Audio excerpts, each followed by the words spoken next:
الوداع سے پہلے بھی حلال چیزیں جو ہے وہ لوگ کھاتے تھے اہل ایمان.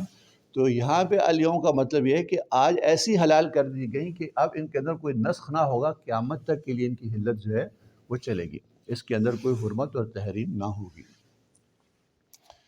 وَطَعَامُ الَّذِينَ أُوتُوا الْكِتَابَ، اور حلال کر دیا گیا تمہارے واسطے کھانا الذین ان لوگوں کا اوتوا الکتاب جن کو کتاب دی گئی ہے.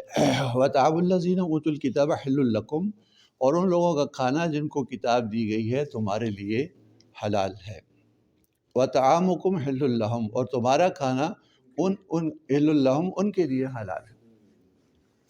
تو یہاں پہ کفار جو ہیں کافر، ان کی تقسیم کی جا رہی ہے کہ ایک تو کافر وہ ہیں کہ جو اوتوا الکتاب ہیں، کہ جو اہل کتاب ہیں جن کو کتاب دی گئی ہے، اور دوسرے وہ کفار ہیں کہ جو کسی کتاب کے اوپر جو ہے ایمان اور یقین نہیں رکھتے. تو وہ کافر جو کہ اہل کتاب ہیں ان کا کھانا تمہارے لیے حلال ہے. تو گویا جی نہیں، یہاں طعام سے مراد جو ہے، طعام سے مراد ذبیحہ. باقی جو طعام ہے وہ جو جیسے روٹی ہے، جیسے دال ہے، جیسے سبزیاں ہیں، یہ تو ہندو کے ہاتھ کا بھی حلال ہے. یہاں طعام سے مراد کیا ہے؟ ذبیحہ. اور طعام الذین، اور ان لوگوں کا کھانا جن کو کتاب دی گئی ہے حل لکم تمہارے لیے حلال ہے، یعنی ان لوگوں کا ذبیحہ جن کو کتاب دی. یہاں طعام سے مراد ذبیحہ یعنی گوشت.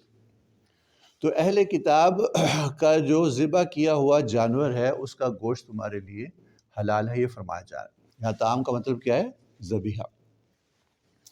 اور اوتوا الکتاب کا گوشت جو ہے یعنی ذبیحہ وہ کیوں تمہارے لیے حلال ہے؟ چونکہ ان کا جو ذبح کرنے کا طریقہ ہے وہ بھی ایسا ہی ہے جیسا کہ اہل اسلام کا ہے، کیونکہ وہ بھی اللہ کے نام پہ ذبح کرتے ہیں. پہلی بات یہ کہ اللہ کا نام لیتے ہیں، جیسے کہ یہودی جو ہے وہ تو اب بھی لیتے ہیں، جیسے یاہو کے نام سے وہ کہتے ہیں کہ یاہو یعنی اللہ تعالیٰ کے نام کو ہو سے وہ پکارتے ہیں.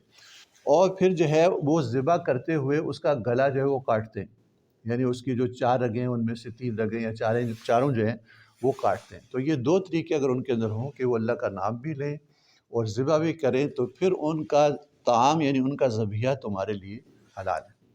لیکن اگر یہ چیز نہ ہو کہ وہ ذبح نہ کریں بلکہ وہ اس کو یعنی مار کے اس کو جو ہے پھر اس کا جو ہے وہ گوشت جو کریں یعنی اس کو چوٹ لگا کے ذبح کیے بغیر اس کو مار دیں تو یہ حلال نہیں.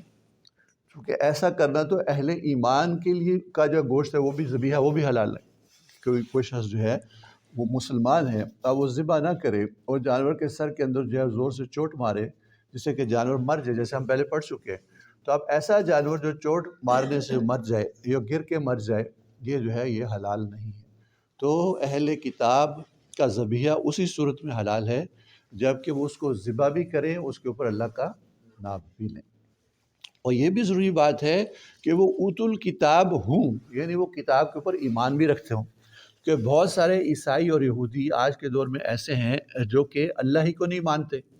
تو جب وہ اللہ کو نہیں مانتے تو وہ کسی کتاب کو کیسے مانیں اور کسی نبی پہ کیسے ایمان لائیں؟ تو ایسے لوگ جو کہ شمار کے اندر تو عیسائی ہیں یا یہودی ہیں لیکن ان کے عقائد ایسے ہیں کہ وہ جو ہے وہ لادین ہیں اور کسی آسمانی کتاب پر ان کا یقین نہیں رکھتے، تو ان کا طعام یعنی ان کا ذبیحہ بھی تمہارے لیے حلال نہیں. تو یہ ساری شرطیں کہ وہ پہلی بات ہے کہ اوتوا الکتاب ہوں بھی یعنی کسی کتاب پر یقین رکھیں بھی، ایسا نہ ہو کہ وہ اللہ کو ہی نہ مانے. تو اب اوتوا الکتاب کا ان کو کہنے میں تو عیسائی اور یہودی ہیں لیکن ان کے اگر عقائد آپ دیکھیں تو اللہ تعالیٰ کے وجود کے قائل نہیں ہیں. تو ان کا جو گوشت ہے ان کا جو ذبیحہ ہے وہ حلال نہیں ہے. اسی طرح سے اگر وہ اللہ کا نام نہ لیں اور ذبح نہ کریں تو بھی وہ حلال ہے. وَطَعَامُكُمْ حِلٌّ لَهُمْ، اور تمہارا کھانا ان کے لیے حلال ہے. یہاں بھی طعام سے مراد ذبیحہ کہ یعنی جو گوشت تم جو ہے وہ ذبح کر کے تیار کرتے ہو تو اگر چاہو تم کہ وہ اہل کتاب کو تم دو ہدیتاً یا دعوت کرو ان کی، ان کو کھلاؤ، تو یہ تمہارے لیے ایسا کرنا حلال. تو گویا اس بات کی اجازت دی گئی کہ تم اپنے ذبیحے میں سے اہل کتاب کو کھلا سکتے ہو، یہ تمہیں منع نہیں ہے. اور گویا کہ یہ 2 طرفہ چیز ہے، یعنی ان کا ذبیحہ تم کھا سکتے ہو اور تمہارا ذبیحہ جو ہے وہ کھا سکتے ہیں. اور اس کا ذکر یہاں پہ اس لیے آیا کہ آگے جو ذکر ہوگا کہ جو اہل کتاب کی عورتیں ہیں وہ تمہارے لیے حلال ہے، یعنی اہل ایمان کے لیے ان کے ساتھ نکاح کرنا جو ہے وہ حلال ہے، لیکن یہ معاملہ دو طرفہ نہیں ہے کہ تمہاری عورتیں ان کے لیے حلال ہیں، ایسا نہیں۔ تو اس لیے یہاں پہ ذکر کر دیا کہ جو گوشت ہے اس کا معاملہ تو دو طرفہ ہے کہ ان کا جو ذبیحہ ہے تم کھا سکتے ہو اور تمہارا ذبیحہ جو ہے وہ کھا سکتے ہیں، لیکن جہاں تک عورتوں کے ساتھ نکاح کرنے کا تعلق ہے تو تم اہل کتاب کی عورتوں سے تو نکاح کر سکتے ہو، لیکن اہل ایمان کی جو عورتیں ہیں مومنات جو ہیں وہ اہل کتاب سے نکاح نہیں کر سکتی، یعنی وہ معاملہ دو طرفہ نہیں ہے، جس کا آگے ذکر آ جائے گا۔ اس لیے یہاں پہ یہ فرمایا وَطَعَامُكُمْ حِلٌّ لَهُمْ کہ تمہارا کھانا ان کے لیے حلال۔ ایک کھانے کا معاملہ دو طرفہ ہے اور نکاح کا معاملہ جو ہے وہ یک طرفہ ہے۔ وَالْمُحْصَنَاتُ مِنَ الْمُؤْمِنَاتِ اور پاک باز عورتیں اہل ایمان عورتوں میں سے، یعنی مومنات پاک باز عورتیں، والمحصنات اور وہ پاک باز عورتیں من الذین اوتوا الکتاب من قبلکم جن کو تم سے پہلے کتاب دی گئی، یہ تمہارے لیے حلال ہے، یعنی مومنات میں سے جو پاک باز عورتیں ہوں اور جن لوگوں کو تم سے پہلے کتاب دی گئی ہے ان کی جو پاک باز عورتیں ہیں وہ تمہارے لیے حلال ہیں، یعنی ان سے نکاح کرنا تمہارے لیے حلال ہے۔ اذا آتیتموہن اجورہن جب تم دے چکو ان کو ان کے مہر، تو وہ تمہارے لیے حلال ہے، گویا کہ مہر جو ہے وہ دینا وہ واجب ہے، اور مہر جو ہے اجورہن یہ اس منکوحہ کا حق ہے، اس کے ولی کا حق نہیں، تو اس میں اجورہن ان کے مہر، تو گویا وہ جو مہر ہے یہ جو عورت ہے اس کا حق ہے، نہ یہ کہ کوئی ولی لے جائے کہ عورت کی بجائے جس کا نکاح کیا جائے اس کا ولی اس کو جو ہے اس مہر کا مالک بن جائے۔